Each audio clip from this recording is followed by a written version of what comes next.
I wonder why the dream is so bad. Wonder why? Yeah, I wonder why.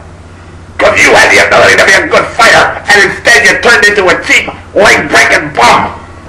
It's a living. It's a waste of life, Rocky.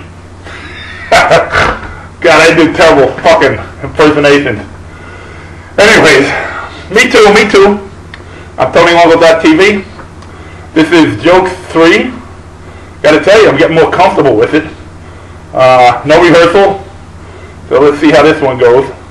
But it's getting easier. I'm getting the act down. I'm just walking through the casino, and first of all, I gambled all day. Oh man, that brings me to the phrase: just because you don't remember, don't mean it didn't happen. All right. So I'm getting it down. I gambled all day. Go back to my suite. All right, and I jump in the shower, and boom, out here on stage, just like that. So it's getting pretty simple. Hey, a friend in the audience. Don't you hate that now? What the fuck is up with these country western singers who sing their song, and all of a sudden they to this sudden height of that, and they seem to know everybody. You don't know shit. You know what's what happened. It's some publicist. Yeah, that's it. Told them, wave to the audience. It'll make you seem more friendly. You want to seem more friendly? Let my ball bounce off your chin. You notice I said one ball.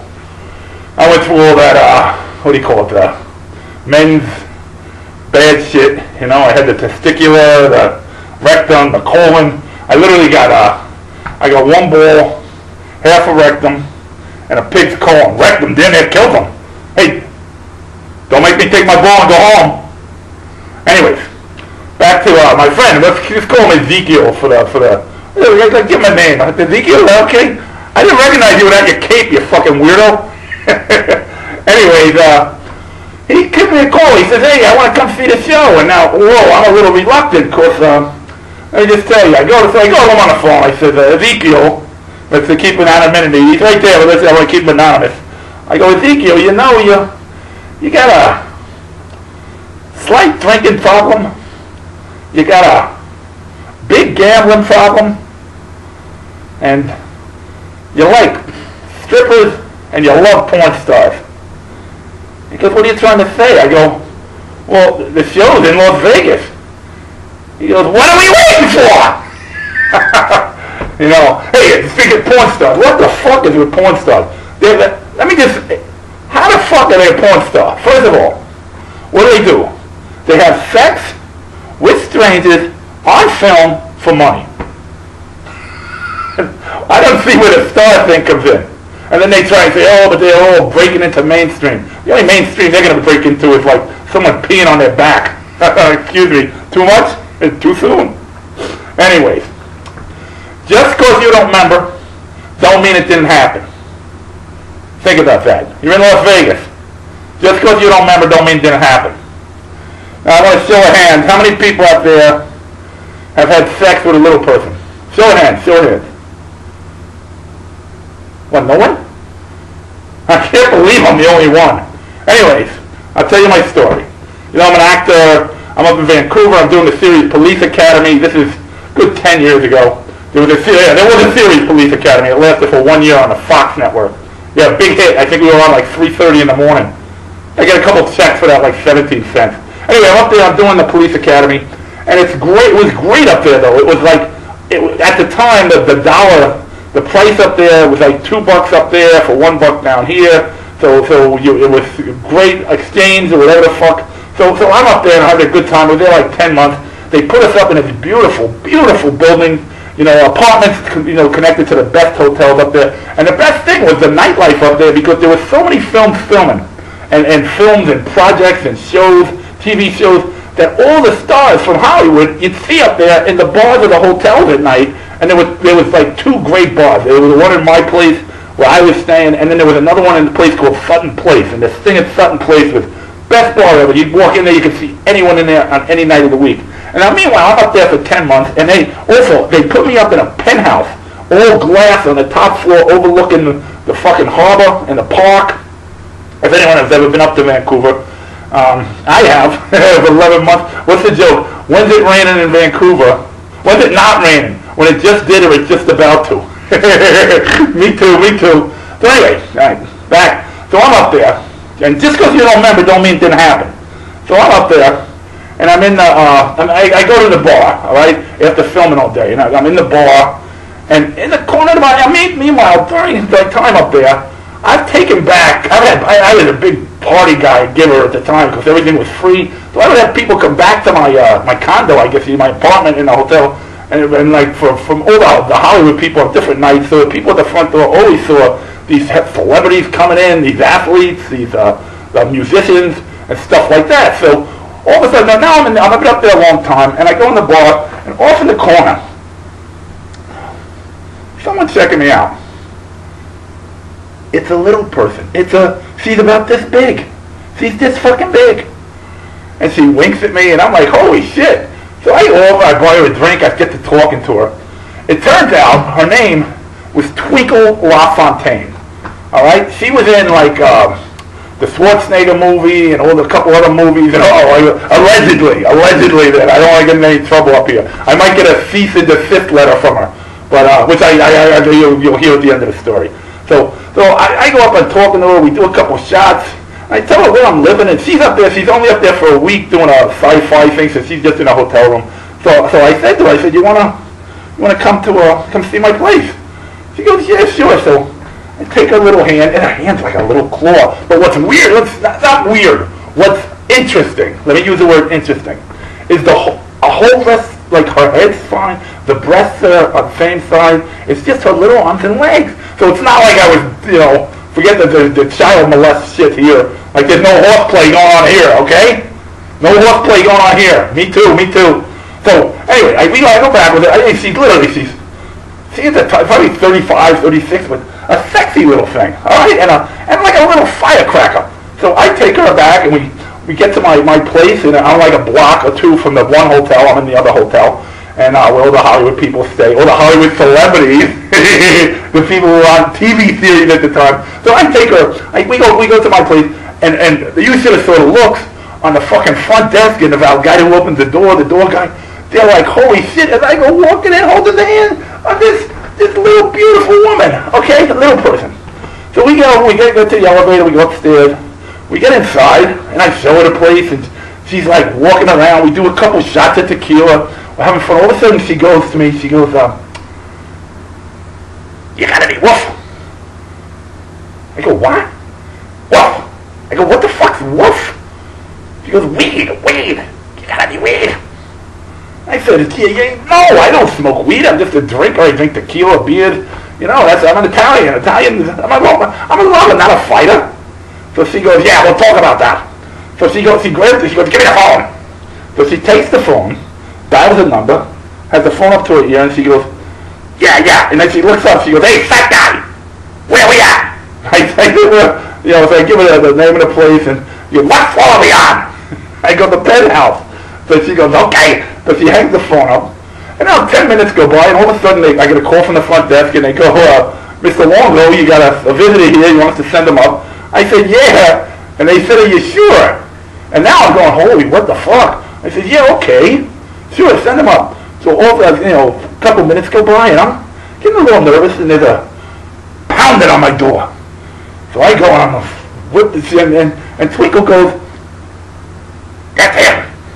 So I go, sit here. So I go get up to the door, and I look through the fucking peephole, and there's no one there. And I go, what the fuck? And this is like in the movies. I go to walk away with another bang, and I look back, and then I whip the door open, and look down. He's got to be, if he's 4 feet tall, he's tall. I'm lying, okay? In his fucking boots, his leather jacket, he looked like a fucking mini Fonzie with a big head. Okay? So he's there, and he comes in, he shakes hands with her, the two little hands shake, and then she goes to me, she goes, give him $50. I said, $50? She goes, Canadian, you cheap fuck. She was a little firecracker. And now at the time, I tell you, Canadian was like so much cheaper than American money. It was like 2 for 1. So I give the guy the Canadian money. He leaves, as he's walking out, he stops in the doorway and he goes, he turns back and he goes, you're going to be okay, Twinkle. She goes, I got this. I'm like, what the fuck? It was like the lollipop kid, man. So he turns and he eyes me as he's going out. And then I closed the door.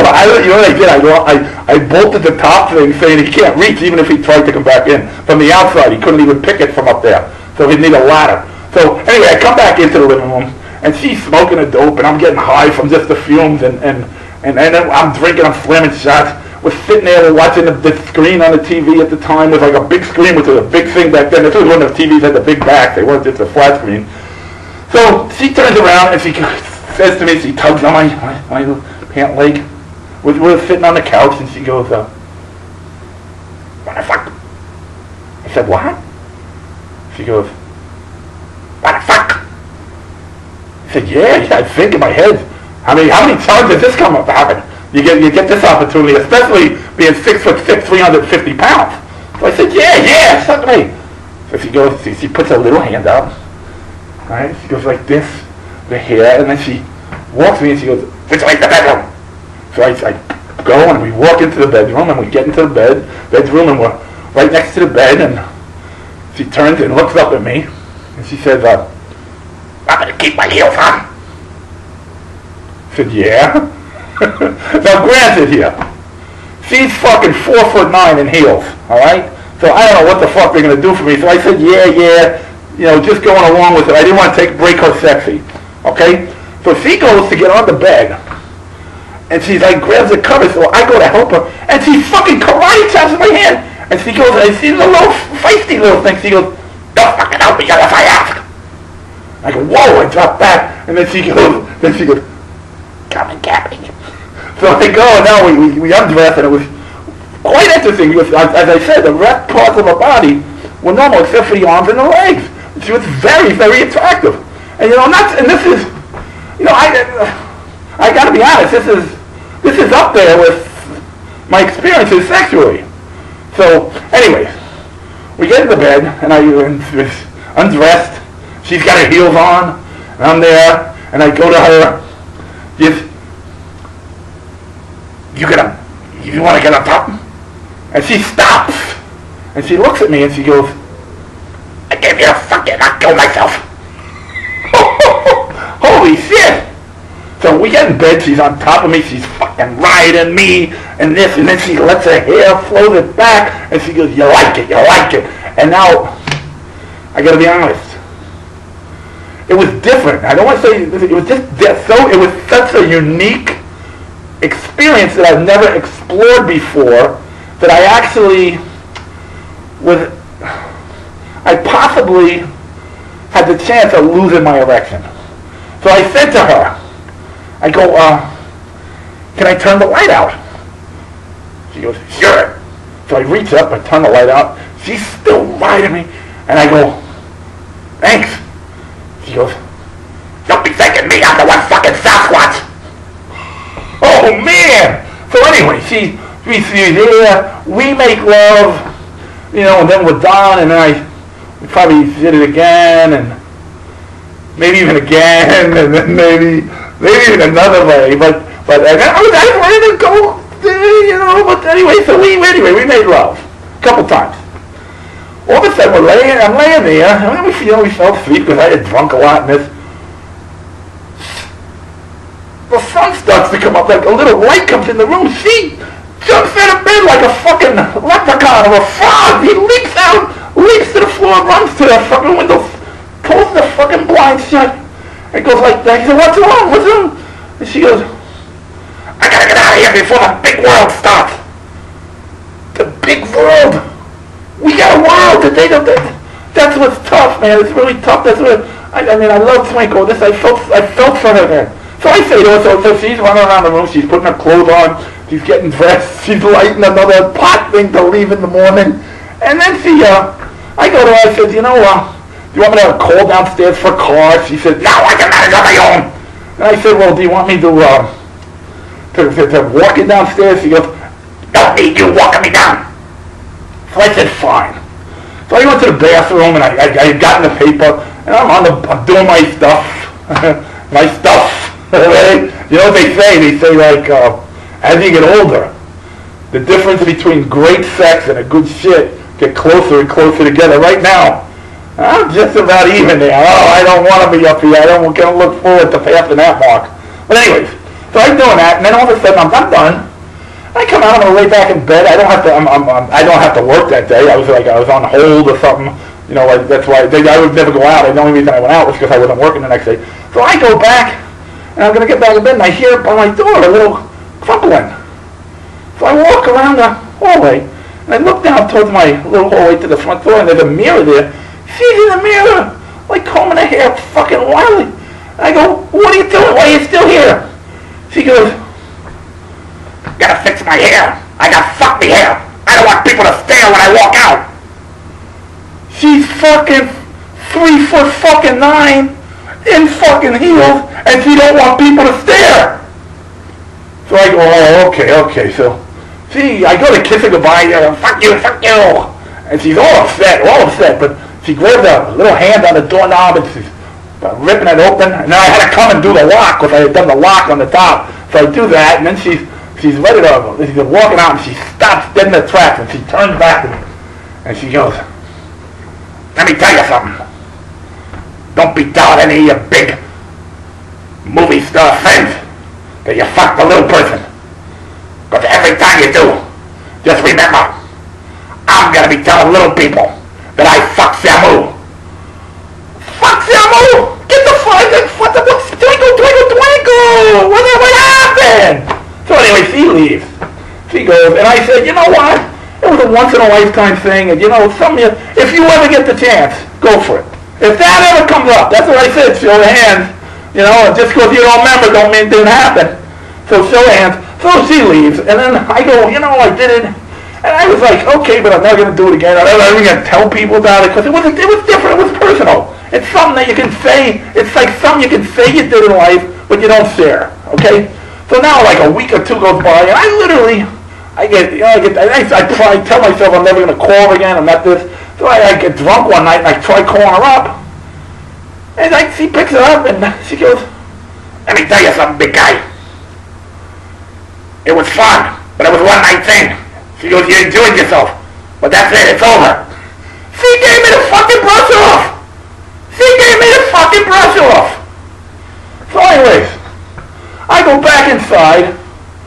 You know, I gotta leave the bar, I go home alone, I'm kind of bummed. I get back home, and I'm hungry. I go in the kitchen, and I fucking open the fridge, and there's stuff there. So I go, you know, let me heat it up, and I'm gonna watch TV. And I'm feeling kind of down because she gave me the brush off. And I go, well, I gotta heat the stuff. So there's a little toaster oven on the counter. I go to grab the toaster oven and pull it closer. And oh my God. On top of the toaster oven were two little footprints. They were Twinkle's footprints. She used the toaster oven to climb on the counter when she was over there. Oh, Twinkle, I miss you so much. Anyways, that's the point. So always remember, just because you don't remember, don't mean it didn't happen. Oh! Ruff, ruff. Hey, one last thing. My Uncle Vinny taught me how to tongue kiss. Who taught you? Just because you don't remember, don't mean it didn't happen.